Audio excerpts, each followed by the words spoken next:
मेरे परिवार में 140 करोड़ लोग हैं। इन्हीं 140 करोड़ लोगों में आते हैं वो 30 से 40 हजार ईस्ट सिंहभूम डिस्ट्रिक्ट के लोग जो झारखंड में रहते हैं और इस टाइम अपनी जिंदगी और मौत से लड़ रहे हैं बिना किसी गलती के। आपके सामने जो फोटोज हैं वो चटीकोचा, टिलाईटांड और डुगरीडी की फोटोज हैं जहां पर लोग रेडियो एक्टिव मटीरियल की वजह से उनकी रेस्पिरेटरी डिसीजेज हो रही हैं। वाटर कंटामिनेटेड है, एग्रीकल्चर लैंड है नहीं और पूरी कंटामिनेट हो चुकी है और साथ में उनको जेनेटिकल डिसऑर्डर्स भी हो रहे हैं जब नए बच्चे हो रहे हैं वहां पर। हमें यह समझना पड़ेगा कि यहाँ पर जाडूगोड़ा यूरेनियम माइन है, साथ में 4 माइंस और हैं और ये 5 माइंस मिलाकर यूरेनियम एक्सट्रैक्ट करते हैं अंडरग्राउंड सोर्सेज से और यूरेनियम एक रेडियो एक्टिव मटीरियल है। इन सबको मैनेज करती है uranium corporation of India limited जो मिनिस्ट्री ऑफ एटॉमिक एनर्जी के अंडर आती है गवर्नमेंट ऑफ इंडिया। तो इसकी डायरेक्ट रिस्पॉन्सिबिलिटी सेंट्रल गवर्नमेंट की बनती है, मोदी गवर्नमेंट की बनती है कि इसकी टेक केयर की जाए। जैसे कहीं भी एक एयरपोर्ट बनता है तो क्या होता है, लैंड एक्विजिशन एक्ट के अंडर उन लोगों को दूसरी जगह लैंड दी जाती है, पैसे दिए जाते हैं। सेम तरीके से इन लोगों को दूसरी जगह लैंड क्यों नहीं दी जा रही?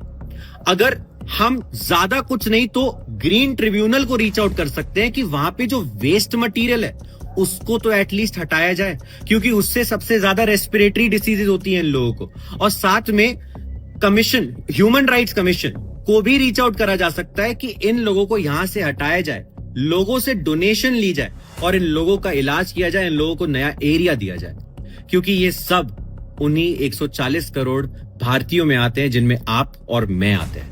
और एक और बात मैं आपको बता दूं कि कुछ लोग कहते हैं कि ये यूरेनियम मटेरियल जो यहां से आ रहा है इससे हम अपने न्यूक्लियर वेपन्स बना रहे हैं। मैं आपको बता दूं कि वो मटेरियल कहीं और से आता है, वो जाडूगोड़ा से नहीं आता है। ये मटेरियल यूज होता है 4 जगहों पे, मैं जगहों का नाम भी बता देता हूं, तमिलनाडु, महाराष्ट्र, गुजरात और यूपी। और यहां पे nuclear energy, nuclear power plants में ये मटेरियल यूज होता है। इसको न्यूक्लियर वेपन्स के लिए यूज नहीं करते। न्यूक्लियर एनर्जी भी हमारे लिए उतनी ही इंपॉर्टेंट है।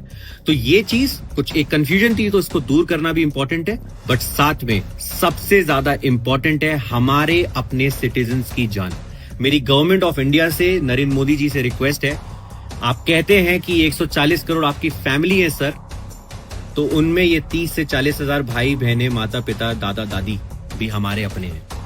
इनके ऊपर प्लीज अपनी नजर डालें और इनकी हेल्प करें सर, और अपने ऑफिशियल से इनकी हेल्प कराएं। आप सब भी आरटीआई फाइल कर सकते हैं, ग्रीन ट्रिब्यूनल को रीच आउट कर सकते हैं और साथ में नेशनल ह्यूमन राइट्स कमीशन को रीच आउट कर सकते हैं इनको बचाने के लिए। जय हिंद, जय भारत।